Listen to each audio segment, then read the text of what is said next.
All about tomorrow family में आपका welcome है।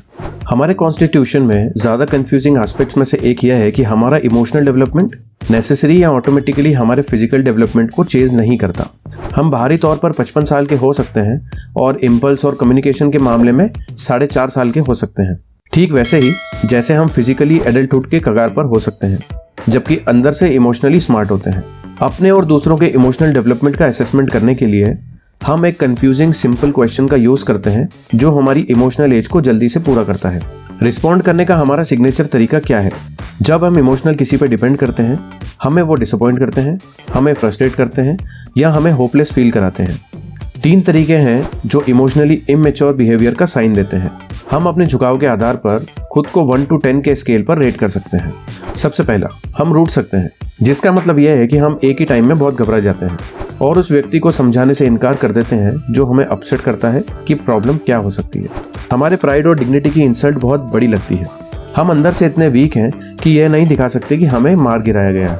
हम होप के अगेंस्ट होप करते हैं कि दूसरा व्यक्ति मैजिकली यह पता लगा सकता है कि उसने क्या किया और बिना बात किए इसे ठीक कर सकता है, बल्कि ऐसे बच्चे की तरह जिसने अभी तक कोई लैंग्वेज नहीं सीखी।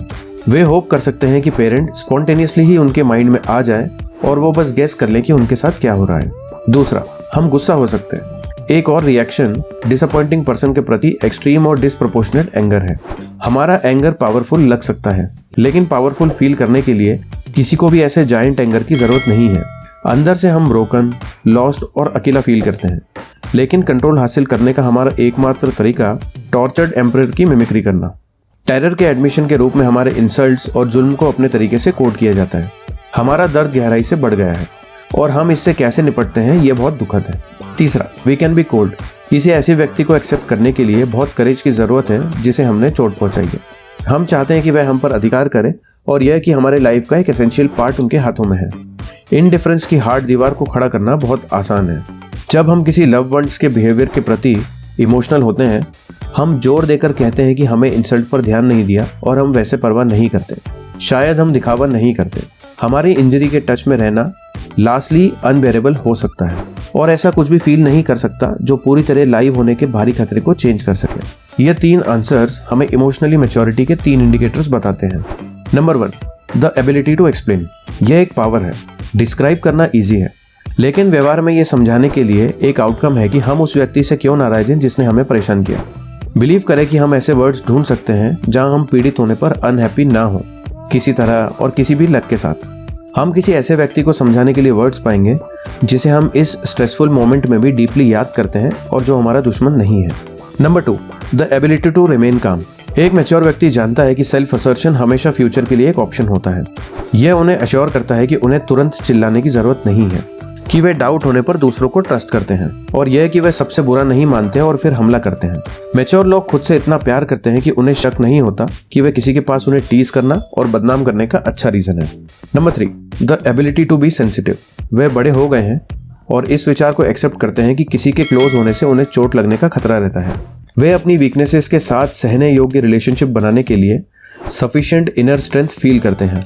उन्हें अपनी इमोशनल न्यूडिटी पर इतनी शर्म नहीं आती कि वे उस व्यक्ति को भी बता सकते हैं जिसने क्लियरली उन्हें इंसल्ट किया था कि उन्हें हेल्प की जरूरत है।